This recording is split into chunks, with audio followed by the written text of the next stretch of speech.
तो जैसा कि हमने हमारे पिछले वीडियो में देखा था कि लुओ जिंग और मिस जाओ दे हेवनली फेट पवेलियन के सभी गार्ड्स को चकमा देकर उस मैकेनिकल डोर के पास में आ गए होते हैं। और अब आगे तो हमारे वीडियो की शुरुआत में हम देखते हैं कि जाओदे के टच करने की वजह से वो डोर वहाँ पर ओपन हो गया था, जिसके बाद जाओदे अंदर जाते हुए लुओ जिंग से कहती है कि क्या अब तुम बाहर ही खड़े रहोगे या फिर अंदर भी आओगे।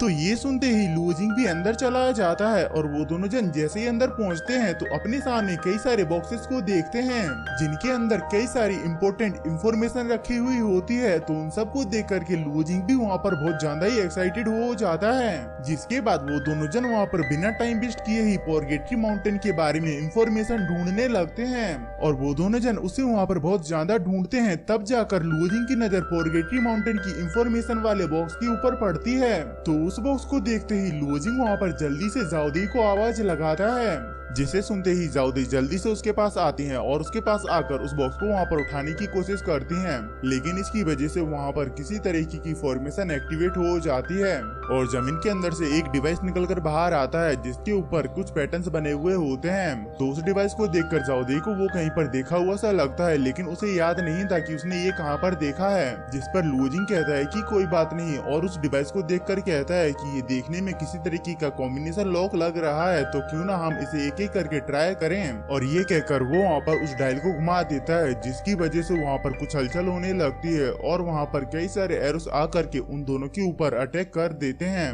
तो ये देखकर लुओ जिंग वहाँ पर अपने डैगर को जल्दी से बाहर निकालकर उन एरोस को रोकता है, लेकिन तभी वहाँ पर और भी कई सारे एरोस आ जाते हैं जिनसे कि लुओ जिंग वहाँ पर बड़ी मुश्किल से डॉज करता है। और वो उनसे बचते हुए जाओदे से पूछता है कि आखिरकार क्या हुआ उस डिवाइस का। तो जाओदे उससे कहती है कि मुझे इसे सॉल्व करने में थोड़ा सा टाइम लगेगा, इसीलिए तुम थोड़ी देर रुको। और ये कहकर वो भी वहाँ पर उस डायल को घुमा देती हैं, लेकिन इसकी वजह से वहाँ पर एक बहुत ही बड़ा स्नेक आ जाता है, जिसे देख करके लुओ जिंग उसे वहाँ पर मारने के लिए जाता है, लेकिन लुओ जिंग खुद ही शिकार बन जाता है और वो स्नेक लुओ जिंग को वहाँ पर उल्टा टांग देता है। जिनकी आवाज सुनकर जाओदे कहती है कि तुम यहाँ पर क्या कर रहे हो, तुम मुझे डिस्टर्ब कर रहे हो। तो लुओ जिंग उससे कहता है कि ठीक है, तुम अपना काम कंटिन्यू रखो।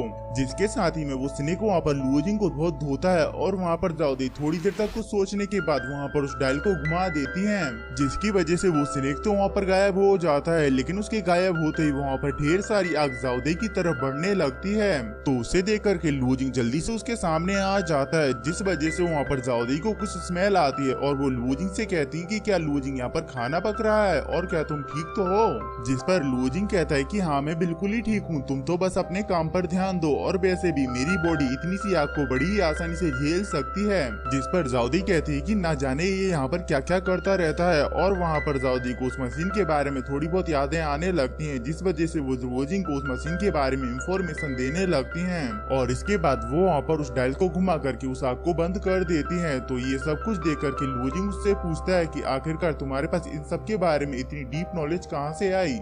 जिस पर जाओदे उसे बताती है कि मुझे नहीं पता, मैंने तो इसे जैसे ही देखा वैसे ही मेरे पास ये अपने आप आ गई। और ये कहकर वो उस डायल को घुमा देती है, जिसकी वजह से वहाँ पर चारों तरफ पॉइजन फैल जाता है। तो ये देख कर के लुओ जिंग वहाँ पर घबराने लगता है, लेकिन जाओदे उसके ऊपर ज्यादा ध्यान न देकर उस डायल को इधर उधर घुमाने लगती है, जिसकी वजह से वो लॉक वहाँ पर ओपन हो जाता है। और उसके ओपन होते ही वो पॉइजन भी वहाँ से गायब हो जाता है, जिसकी वजह से लुओ जिंग भी वहाँ पर एक चैन की सांस लेता है। और इसके बाद हम लोग देखते हैं कि वो डायल्स वहाँ पर हवा में आ जाते हैं और उनके बीच में से वही पोरगेटरी माउंटेन वाला बॉक्स आता है, लेकिन वो बॉक्स वहाँ पर खाली था। तो उसे देख करके लुओ जिंग गुस्से में कहता है कि आखिरकार ये यहाँ पर खाली कैसे हो सकता है। जिसके बाद यहाँ पर हमारा सीन चेंज होकर के पोरगेटरी माउंटेन के अंदर आ जाता है, जहाँ पर लुओ जिंग की बहन एक पेड़ के नीचे बैठकर कुछ सोच रही होती है। लेकिन तभी वहाँ पर दो पक्षी उड़ते हुए उसी तरफ आने लगते हैं, जिन्हें देख करके एन वहाँ पर कुछ पत्थर्स को उठाकर उनकी तरफ मारने लगती है।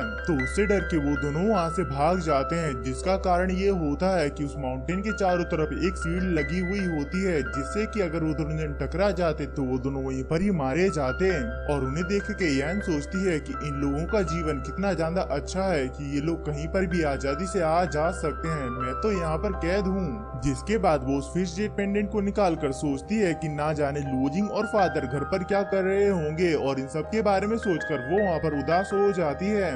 और तभी वहाँ पर क्लियर स्काई सेक्ट का इनर डिसाइपल जिसका नाम वैंग है वो वहाँ पर आता है, और उसके पास एक एंटी टोकन भी है उस जगह का, इसीलिए वो उसका यूज करके उस शील्ड के अंदर आ जाता है। तो उसे देखकर यन गुस्से में कहती है कि मैंने तुमसे पहले ही मना किया था कि तुम इस जगह पर मत आना, तो तुम किस लिए आए हो। जिस पर वैंग उसे बताता है कि मैं तुम्हारे भाई का लेटर लेकर यहाँ पर आया हूँ। तो यन उससे कहती है कि लुओ पेरियन ने कभी मेरी फिक्र नहीं की, इसीलिए तुम यहाँ से चले जाओ। तो वैंग उससे झूठ बोलते हुए कहता है कि ये लेटर लुओ पेरियन का नहीं बल्कि तुम्हारे भाई लुओ जिंग का है। और वहाँ पर लुओ जिंग का नाम सुनते ही यन जल्दी से उससे वो लेटर छीन लेती है और उस लेटर को पढ़ने लगती है, जिसके अंदर लिखा हुआ होता है कि मैं और फादर बिल्कुल ही ठीक हैं, इसीलिए तुम हमारी फिक्र मत करना और मैं जल्द ही क्लियर स्काई सेक्ट का एक डिसाइपल बनूंगा। तो ये पढ़ के यन को कुछ अजीब लगता है, क्योंकि इस लेटर के अंदर लुओ जिंग की ट्रेनिंग के बारे में नहीं लिखा हुआ होता है, जबकि लुओ जिंग को अपनी ट्रेनिंग के बारे में यन को बताना बहुत ज्यादा ही पसंद था।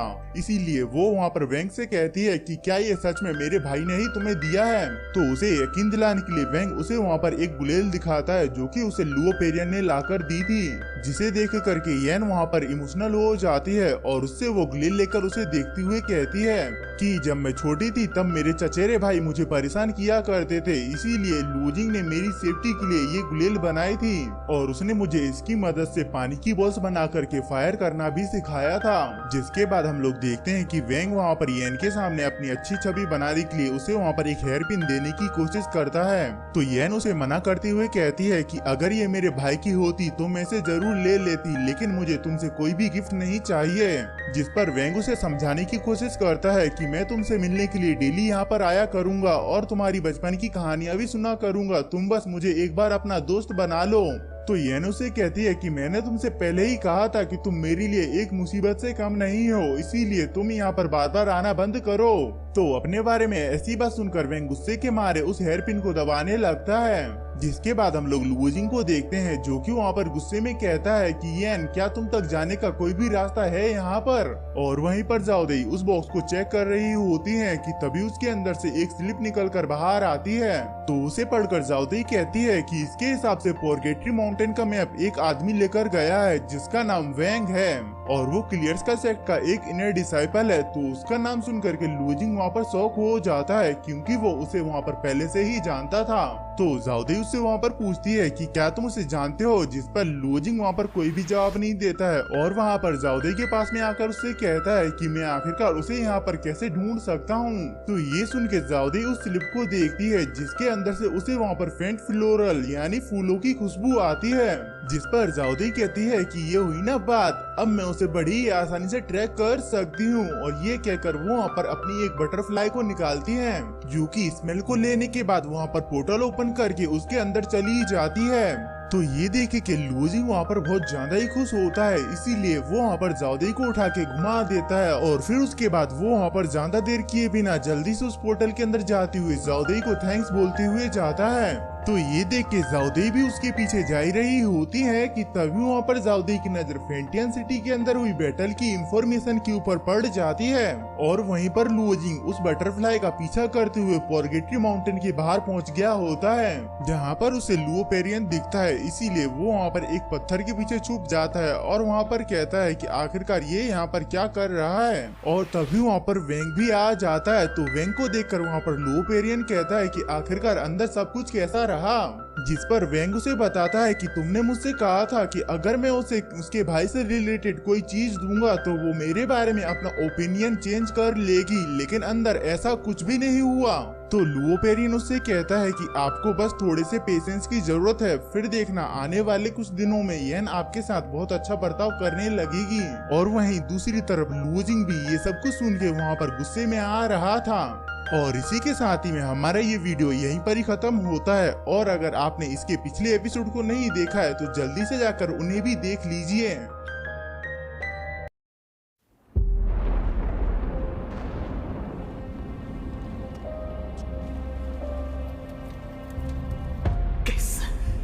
吸收斗气的速度远超之前，却为什么无法凝聚于体内？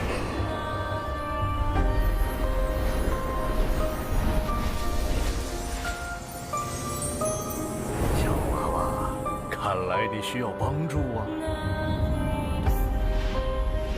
你到底是谁？你一直藏在我的戒指里。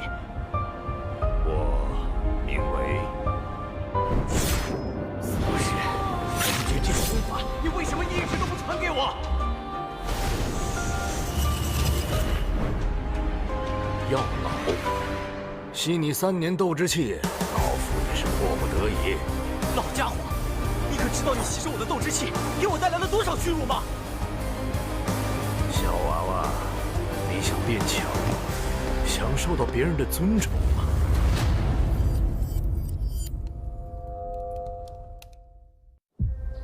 是时候前去迦南学院了。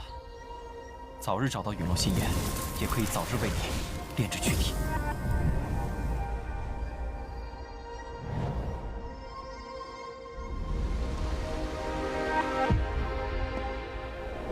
我知道萧炎哥哥一定会来的。黄阶2班，萧炎。从今天起，你的麻烦将会络绎不绝。只要有实力，猎物与猎人的位置随时都能调换。我希望我们这支新生势力能像磐石一样屹立在内院强者之列。陨落心炎的本体。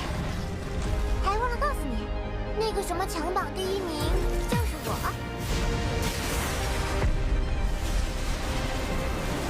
就让本王送你上路吧。挑战我，只是萧炎哥哥说想看见我耀眼的一面。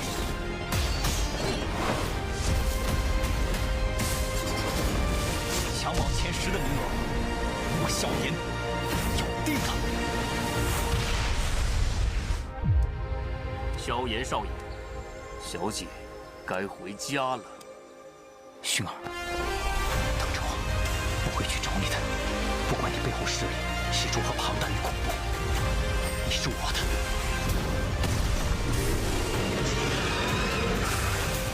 守住，千万不能让火蟒突破，否则整个迦南学院将毁于一旦。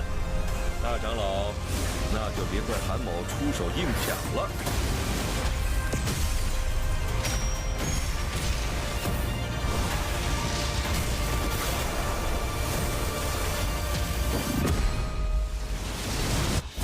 老师，放心吧，清理门户的事情交给我来做。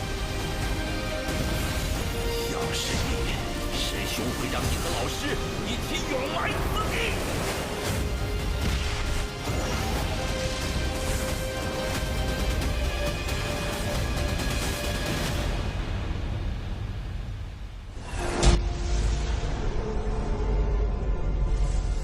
想不到，猎人成了猎物，却是没能杀了那韩放。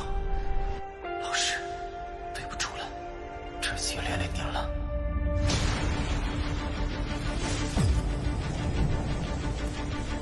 离开吧，弱者没有资格拥有的。是这样的话，就乖乖交出火能，否则一会儿你们就只能爬着进内院了。该死的，到底是什么鬼东西？既然这样，那留你还有何用？若是当年不与那人硬然定什么3年之约，恐怕也不会让这个家族信任失散。薰儿，你要走？一旦被他们锁定了位置，我俩都会性命堪忧。所有的隐忍，只为了这一天，我已经等待了太久。今天若是你能够安然无恙地走下擂台，萧炎从此不再踏进迦南学院半步。他迟早会发现的。既然如此，就给他一个惊喜吧。今天，他不会让你们2人彻底的闭上嘴。就算他还活着，你们之间也绝不可能。